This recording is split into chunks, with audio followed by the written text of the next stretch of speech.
When Vivo announced the Apex concept at Mobile World Congress, nobody really expected to see an honest-to-goodness retail smartphone based on it this soon. Now we've spent some time with the hardware, and as Vivo announces the all-new NEX today, here's what we think about it. Honestly, I'd have liked it if Vivo stuck with the name Apex. After all, this phone really is packing the best mobile tech components available.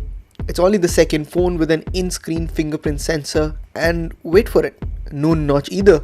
If that's not the definition of Apex, I don't know what is. But I digress. The Vivo NEX is an almost perfect example of design minimalism. Vivo was going for an almost completely full-screen look with the phone, and they've pretty much achieved this. Up front is a huge 6.59-inch panel that somehow still manages to be pocketable and ergonomically usable thanks to the 19.3:9 aspect ratio. The Samsung sourced Super AMOLED screen has a Full HD Plus resolution. Now okay, so one glance at the screen and you'll notice that it isn't really the most accurate panel around, but damn, if you like multimedia content, this screen shines. It's big, vibrant, it demonstrates excellent viewing angles and deep blacks. The screen is also perfectly visible outdoors. Vivo has really gone in with the full screen design idea. There's no earpiece here, and instead you'll find a piezoelectric speaker which you'll remember from the original Mi Mix. It sounds fine. Not as good as some of the competing devices, but we didn't find it problematic in any way either. Along the bottom is just a tiny chin. Unfortunately, no Android OEM has managed to get rid of the lower chin yet, and this is probably due to cost constraints. The Vivo NEX is a refinement of the standard glass sandwich style with an aluminium frame in the middle. Along the side is a volume rocker as well as a power button. Both offer really good feedback.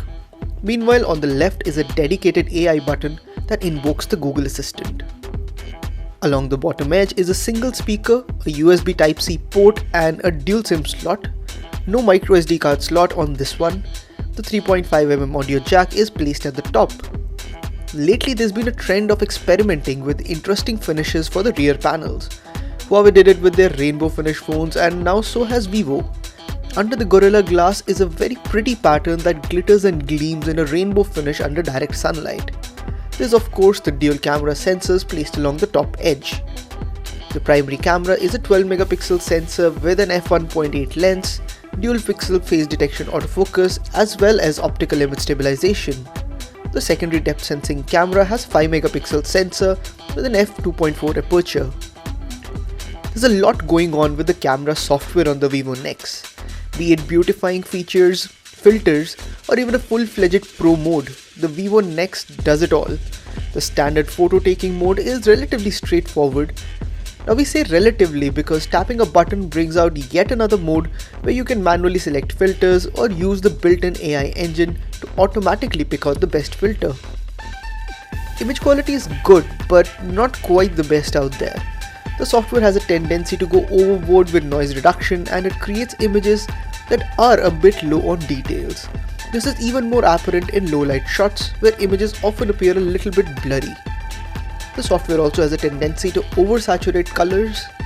Now for what it's worth, if you are the kind of user who bumps up the saturation levels while editing photos, you probably will not have any issues with the shots from the Vivo NEX. The coolest part of the Vivo NEX of course is that Motorized Slider. We just can't get enough of it really. The front-facing camera module is spring-loaded, and if you press down on it manually, it'll simply move in automatically.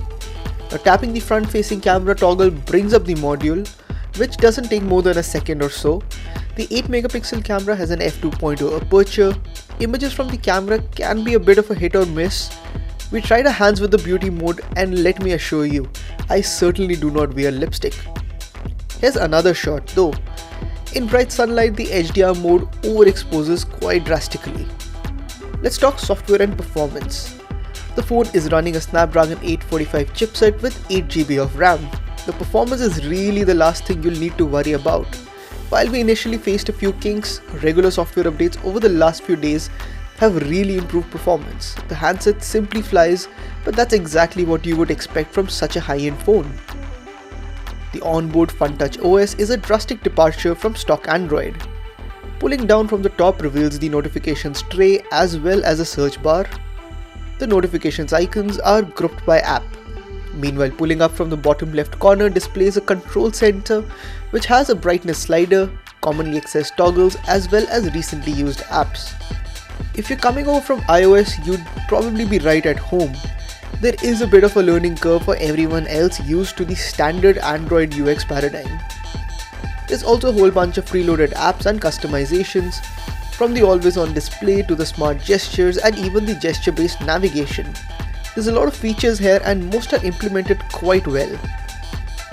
Battery life, you ask? With a massive 4000 mAh battery and the 10nm process of the Snapdragon 845, the NEX was bound to deliver really good battery life. We consistently achieved over 5 hours of screen on time, and the phone can easily last a full work day with battery life to spare. Now there's one feature that we did miss out on, and that's the under-screen fingerprint sensor. When we first received a review on it, our impressions weren't very positive.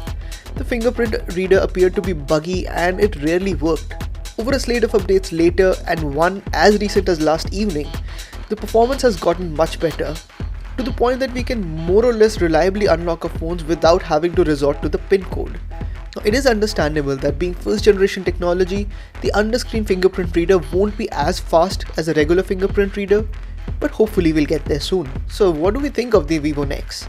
Now, there's no doubt that the phone will be remembered as a milestone. Between the unique attempt at maximizing screen real estate and the under-screen fingerprint reader, the top of the line specifications, this ranks up there amongst the most feature-packed and cutting-edge devices available today. The lack of IP68 protection, wireless charging and NFC are a miss, but in exchange you get a gigantic screen, battery life that lasts a solid workday, and the sheer coolness factor of that pop-up camera. We might not be big fans of some of the design choices of OneTouch OS, but there's no denying that it is very well optimized and tuned for the Vivo NEX. All in all, the Vivo NEX is perfect for anyone who is simply bored by the blandness of more mainstream hardware and wants to live on the bleeding edge of technology. If you've got any questions about the device, do let us know in the comments section. This video was sponsored by Vivo. Thanks for watching.